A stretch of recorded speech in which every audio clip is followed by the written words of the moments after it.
เห็ดนานพักบัวพี่น้องเลยเนาะอึบไว้กินใส่ต้มหมี่เนาะใส่ผ้าเนาะ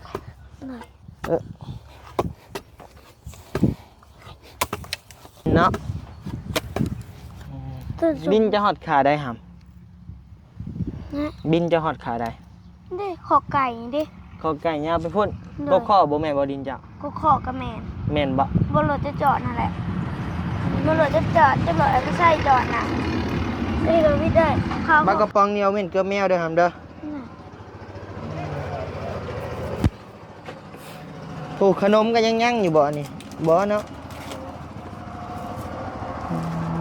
ข้าวบ่นี่ฮะอาจจะบ่ไปน่ะกินหำนี่โอ้บักหลายๆนี่อ้อไปหนึ่งกินหน่อยนี่เองเนาะหินเผ็ดนี่หินรับมีดเอาไปเมียนโอ้จากสันดังเนี่ยเมื่อน้ำเด้อได้พี่น้องเลยเนาะเอาไปนี่เมื่อน้ำเจนเมื่อน้ำไม้บัดไอรีมาหาด้วยซะบริเราบอกมามาบริมาก็มาผมบริเมื่อน้ำเมื่อนอนกับมามีแดงอยู่เพื่อนไหนได้ให้มาเด้อเมื่อเบิ่งมามีแดงบ่หนาก่อนไปบ่ไปลินทัดพนมฮะเคยไปบ่ทัดพนมจังหวัดนครพนมพี่น้องเลยเนาะไก่สิฮอดเลยได้นี่เนาะพี่น้องเนาะโฮมเงินไว้เด้อจะโฮมเงินได้เท่าไรแหละน้ำไปใส่ได้600,000แม่มันคิดสิไปบ่สิมาหับไปน้ำใกล้บ่โอ้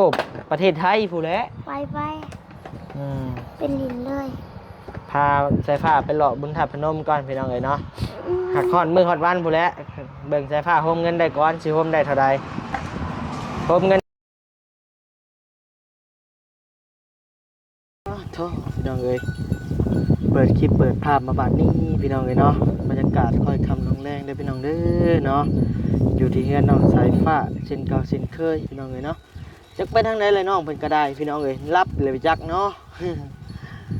มื้อนี้ก็พอสร้างเป็นพักเวียกพี่น้องเอ๋ยเนาะบ่มีเวียกมีงานพากันนั่งลิ้นนั่งหัวน้องสายฟ้าก็เข้าไปพุ่นแหละในเฮือนพุ่นแหละนอนเลยไปจักรับเลยไปจักเนาะ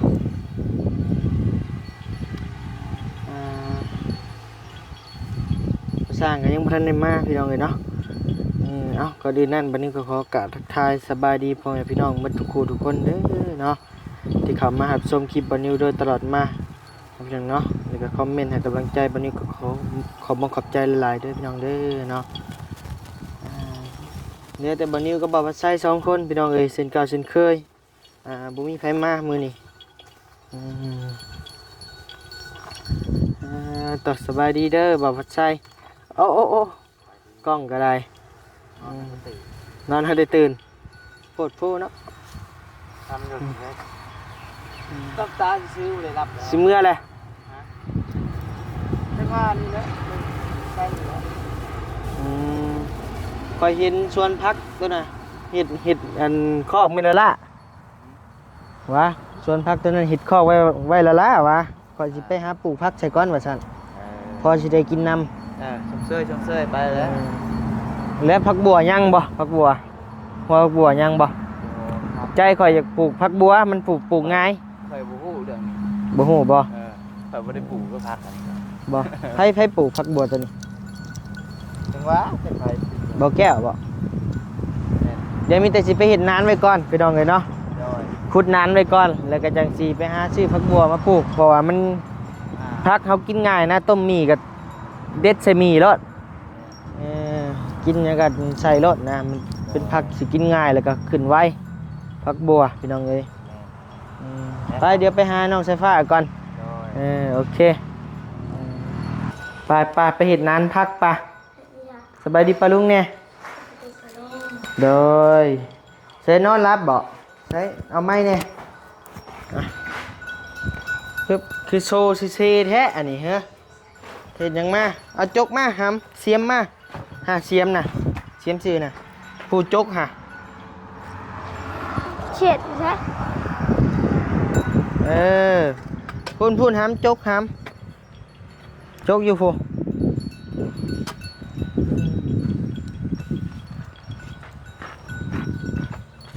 คืออย่างเซ่แท้เฮ้ยบ่เมานอนบ่พี่สวนพักตัวพี่หาสิเฮ็ดไล่งัวได้หามหุ้ยหุ้ยหุ้ยหุ้ยมัดกกไม้กกตอกแถวนี้หุ้ยหุ้ย อ่ะเจ้าขึ้นเหยียบชักงัวอ่ะ เอาเหยียบแล้วอ่ะเฮ้ยเฮ้ย เดี๋ยวมึงสั่งช้อน เอ มาแล้ว อบ่แห้งเนาะงัวเนาะ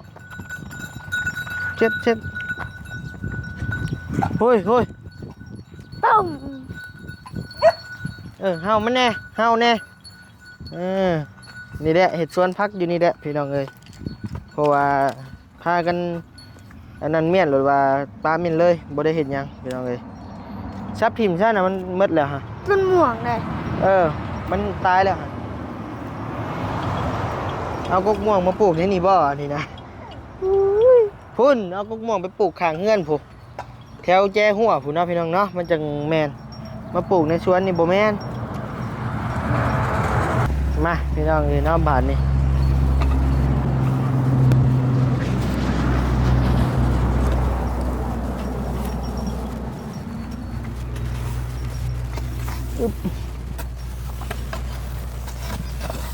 หญ้าเด้เนาะครับ เนี่ยตัวเชียร์เหมือนเลย โน่นออกซะเนาะ ฮะเสียม เสียบดุดซ้ำออกแมวออก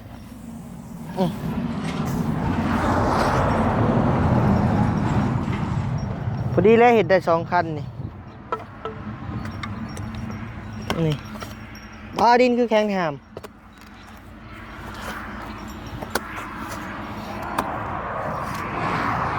แท้ดิถ้าได้เครื่องอ่อนๆนึงเลย sẽเอาเสียมซับเอาไปซับเอา ฮะอ่อนๆหนึ่งเชียม เสียมเห็ดอ่อนๆเนาะ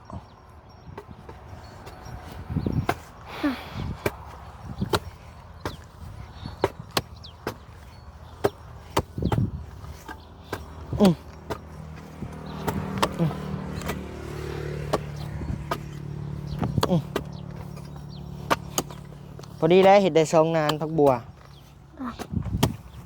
ปลูกผักบัวบ่หามมันจะกินเศษต้มหมี่เนาะควายได้ไหมจะเอาควายตัวนั้นไอ้ควายตัวนี้ ฮะเสียมอันนี้เหมือนไม่ใช่อยู่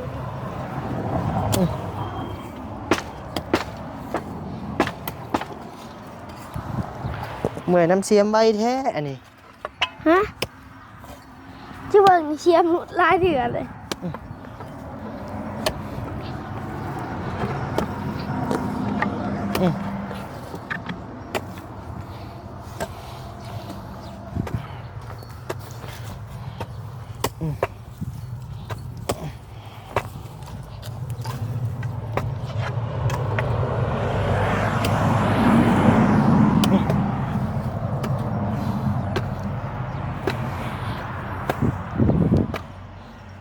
ใช่น่ะจะคุยออกไปนอกผู้หาม จะบอก คุยรถเห็ดรถ มาแล้วเขาก็ได้มาทมเอา ฮึบเ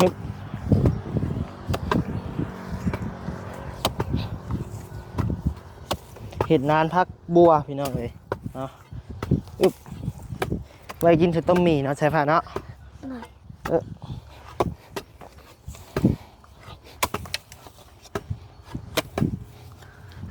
จะว่าหูวันนี้หอกได้ ง่ายเนาะ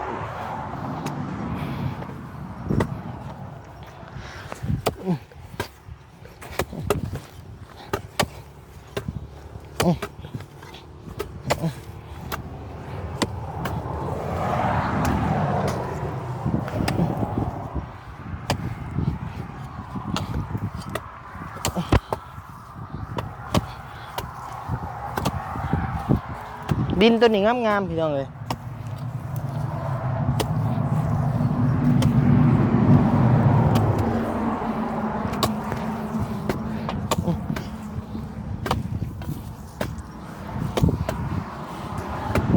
ดินตัวนี้งามพี่น้องเอ้ยดินดำน้ำซุ่มเจ็บหลังเจ็บหลังนี่ฮะ เจ็บแขนครับ เจ็บแขนสู้ต่อไป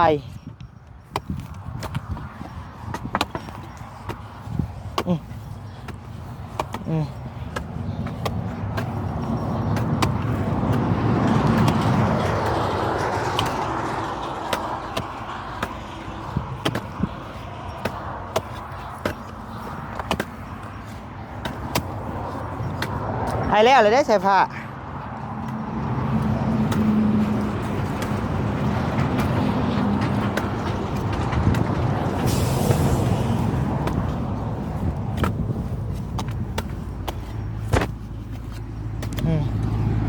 แล้วเขาง่าย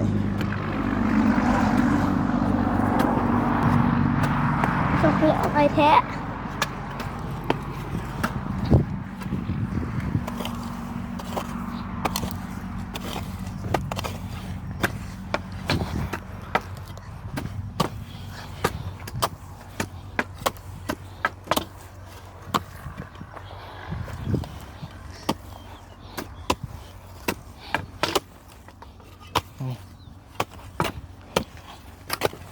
นี่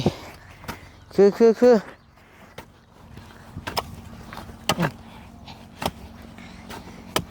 พอดีนะ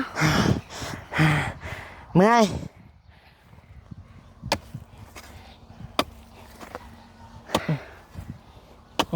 พักมีแล้ว ยังมือจังซื้อมา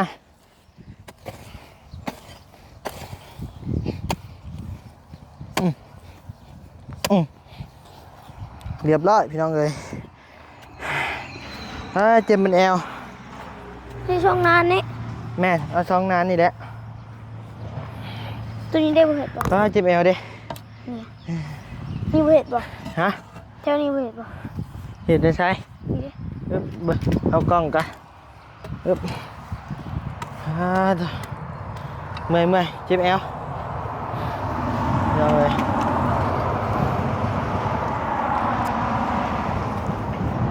ตัว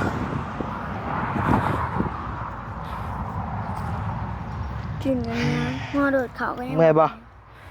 เจ็บแอวแห้งเลยเนาะ ไหน กบ ไข่ในยูนิผมไข่ในตัวนี้มันโหมดี กบม่วงตายเนาะนี่ ไหน ไผเอากบม่วงมาปลูกอยู่นี่ครับ เขาไอ้บีเองเด้ บอบบี้ ได้ เราคือบ่ไปปลูกอยู่แจ้พุ่นฮดอยู่บ่น้ำมันซะฮดอยู่บ่น้ำมัน ห้องมันเห็น ฮะเจะบ่ได้เห็นบ่ เลยแถวนี้ห้องมันเห็นนะ อ โคตรแต่ตัวไอ้บีปลูกเฉพาะเลยตัวนั้นมันจะแตกในแล้วตัวน่ะ มันแตกบ่ตัวน่ะ แตกแน่เลยแหละมันจะติดเลย ติดแหละ เลยโดนเติบเลยเด้ กกไม้เจ้ามันบ่ได้ย่างหมดเนาะครับเนาะมันงัวกินเนาะ ตัวสุด บินจะฮอดขาได้ครับ นะ บินจะฮอดขาได้ เด้ขอไก่ดิ ขอไก่ยาวไปพุ่น ได้ บ่ข้อบ่แม่นบ่ดินเจ้า ก็ขอกระแมน แม่นบ่ บนรถจะจอดนั่นแหละบนรถจะจอดจะบอกก็ใช่จอดน่ะเขาขอไก่และผาลงไป ถ้าว่าเห็นหัวนี่เฮ็ดบ่อนใดจะฮู้บ่ ที่หัวอ้อมไปเลยนี่ ดินจะบ่อนใด จะเขียนอ้อมไปเลยบอก อ้ายบ่ได้เฮ็ดดอกอ้ายถามซื่อ มันเขียนอ้อมเบิดกับต้นข้อแล้วก็อ้อมไปทั้งเงินเอา ๆอ้อมมาทางนี้บ่ โดย แล้วก็ต้นข้อมานี่ โดย ฮอดรักใดน่ะบ่อนใด แล้วได้ชุดให้หน้าต้นข้อเลยแหละ หางอ้ายบ่เฮ็ดดอกอ้ายถามซื่อๆอ้ายบ่มีเงินเฮ็ดให้เจ้าดอก เอาหัวมันเอา เอาหัวมันเอา เอาใหม่เด็ดเป็น บัดอ้ายพาเฮ็ดแล้วก็ขี้ข้านนะ เห็ดอ้อมไปเลยนี่บอก อืม บ้านลงไปตัดไม้ บ่ได้ เจอใส่ยัง ฮะ เจอใส่ยัง ใช่ยัง เอาต้องใช้ไม้ได้ อ้ายบ่ได้ว่าอ้ายสิเฮ็ดอ้ายถามซื่อๆมืออื่นพวกปลูกนี่ คือซีเจ็บหัวบ่นิ้วพี่น้องเอ้ยเป็นไข้ ปลูก แสบ บัว ตา บ่จะผักบ้งเนาะ ฮะ ปลูกบัวจะผักบ้ง บ่ปลูกแต่ผักบัวสองนานนี่ ผักบ้งน้ บ่บุ้งบ่ได้กินดอก ำได้กินเจะปลูกนะ ไอ้ปลูกเลยได้กินบ่ไอ้ปลูกมันคือบ่ได้กินซะนะ บนนี้เบาแก้ว เออ เจะปลูกตอนนั้นยังได้กินงัว ไอ้ กิน ปลูก เบิด นี่ดิบ่งามๆเนาะ เลยงัวไปตู้ แสบตาพี่น้องเอ้ยเป็นไข้ ขึ้นงัวบ่ จะ เขา ขับรถ ได้กิน เมื่อฮอดหรือบ่นี่ฮะ เอาหม่วงดิจะกินอะไร กินแล้วบ่สวงคือเก่าทำเลยไปอันนี้ป้ามันเอาน้ำมาฮดมันเด้อไปแล้วเด้อเห็ดมันเป็นขุยเด้อไป ใช่ไป เพื่อนเจ้าเบยมานอนเลยบ่หามเพื่อนหลังนี่ โดย ป้าพายขับเบิ่งอีกเด้อปะแมวแมวแมวแมวแมวแมวแมวแมวแมวแมวแมวแมวไปขับไปเบิ่งไปเก็บออกมาแล้วบ่เครื่อง ยังและ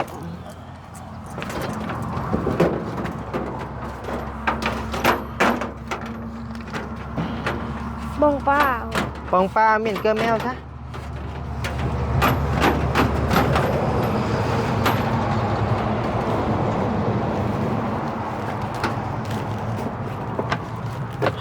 โล่งอ่อนหลอดเลยเนาะ ตัวเบิ้งหู เอาเป็นเกลือแมวซะ บงป้าดิ จะเอียงอีหยาระวังงูด้วยหามเลย เงินมีอะเนาะ มีบ่จะวังงูฮะ อยู่ มีบ่ มีอยู่ มันอยู่บนไดงูน่ะโอ้เปิดไฟได้อีกบอลนะ เหนื่อย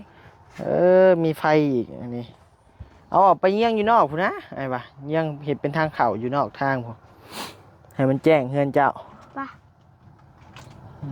ในนี่บ่มีไฟอยู่เลยบ่จ้ะโห หนิงมีรีโมทด มีจักหน่วยดอกไฟนี่เจ้า ำได้ถอนนะ แมวนี่ขึ้นได้จังไดบ่ะ ได้ปีนขึ้นอยู่เลย เด้อ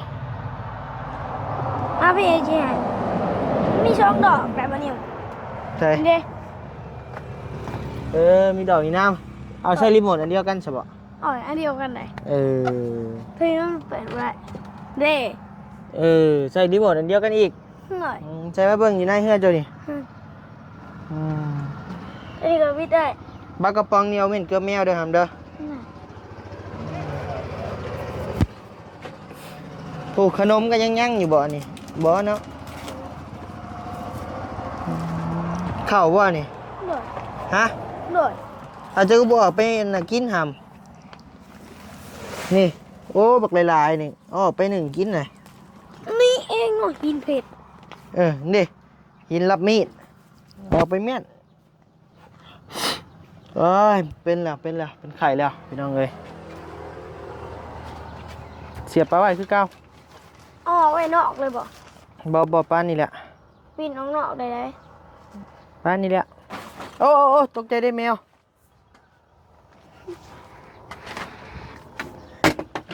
เพเปิดไปนอกปะ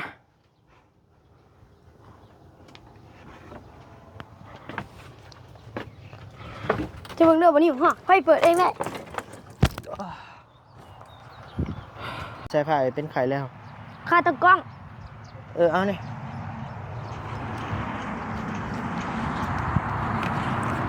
พี่น้องเลยรู้สึกแสบตาแห้งเจ็บหัวครับ ดอกไผ่ซื้อเชี่ยวอันนี้กับบรี่ได้ซื้อมาอันเนี้ย บารี่เอาซื้อให้ ดอกอันเนี้ย ปะ นี่ย่อยเอาไอ้พ่น ต่อขับรถเมื่อได้อยู่ป่ะวันนี้ครับพี่น้องเลย ให้ไม่ใช่อันนี้ครับ บ้านพระใช่เราขี่รถเรามา เจ้าเอารถเราคืน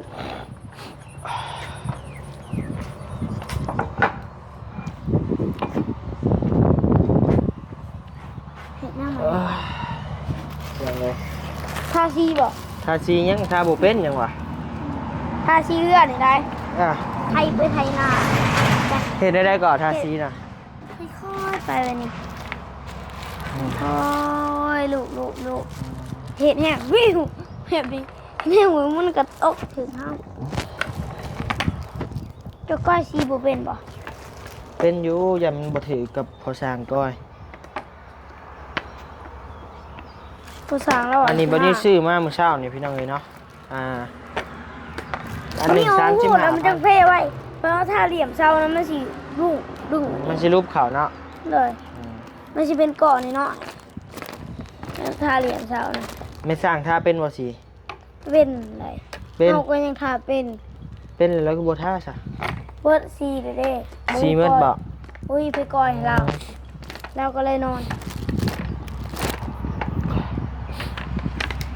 แมวมันยังกินน้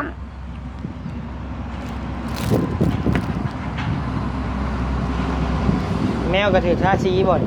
ำเลย ได้ท่ามัน ผู้สาว บ่สร้างท่าใส่มัน เลย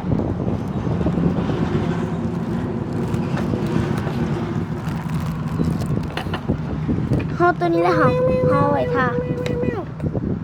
ไปหาใส่ไม้อีกว่ะ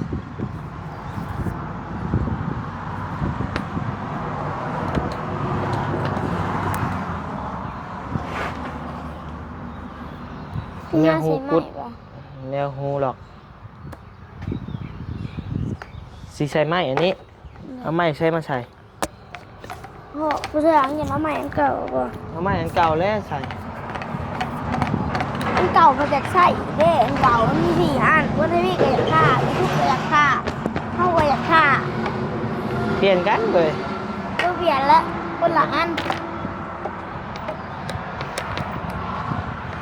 ที่เจ้าคือกันแหละมันเป็นน้ำน็อตน็อตมาเริ่งขนาดมันแหนนเพิ่มกับหันบ่ได้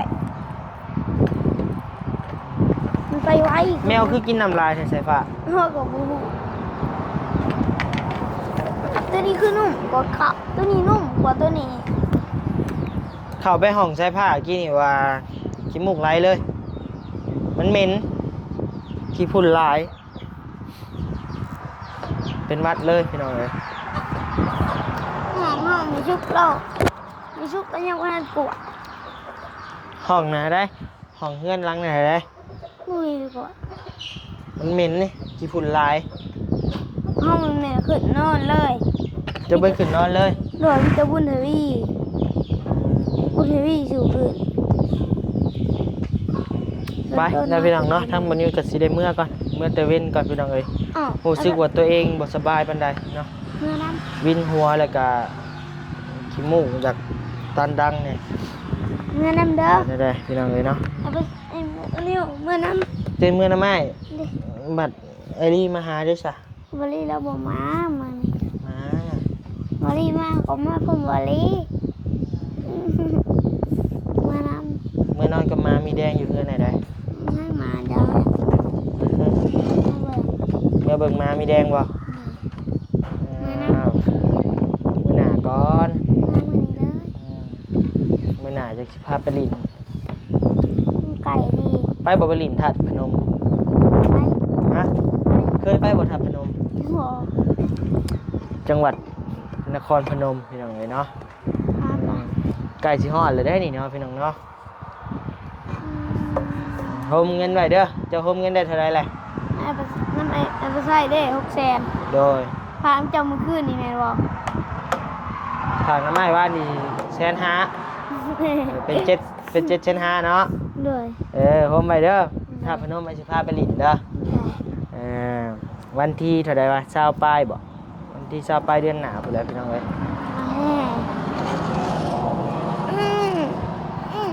แม่มันขี้ดี สิไปบ่ไอ้สิมาหับ ไปน้ำใกล้บ่ โอ้ประเทศไทยผู้นแหละ ไปเป็นลินเลย พาสายฟ้าไปเลาะบุญทับพนมก่อนพี่น้องเอ้ยเนาะหักฮอดมื้อฮอดวันผู้นแหละเบิ่งสายฟ้าโฮมเงินได้ก่อนสิโฮมได้เท่าใดโฮมเงินได้จัก2,000 บาท 3,000สิพาไปอยู่หาเลือกเอาของหลินอยู่ผู้ มานี้ลิน โอ้ ทาสีไป เพิ่นมักเลยนี่พี่น้องเอ้ยแนวนี่ นี่ไปใส่เรากับสีเมื่อเอาความเจ้าเลย ผู้สาวเขาบอกสิมาได้ สิมาตอนใด รวดจะหน่อย ว่ากับไผ รวดจะไม่ชุบจะหน่อยผู้สาวมา มาก็ดีเลยให้เราเห็นมันแล้ว เจ้าเด้ อ้ายสิเมื่อได้อ้าย เขาเมื่อนำเนี่ย อ้ายเป็นไข่ มือเดียวเด้อ ไม่น่าก่อนพมเงินได้ก่อนพาไปดินธาตุพนม เขาอยากเมื่อเลยนอนก็มามีแดงได้ เขาอยากเมื่อเจ้าเขาอยากเมื่อยังมือแรง เอาเนาะพี่น้องเนาะเดี๋ยวพอกันคลิปหน้าเด้อสำหรับคลิปนี้บัดนี้ก็จะได้ลำลาพาจากก่อนน้องไซฟ้าแอลอยากเมื่อน้ำแล้วพี่น้องเอ้ยอยากเมื่อลินเงินอ้ายตีมื้อหน้าก่อนเด้อเอาอยู่ดีมีแห้งพี่น้องเอ้ยเนาะร่ำรวยเด้อเนาะบ๊ายบาย สวัสดี สวัสดี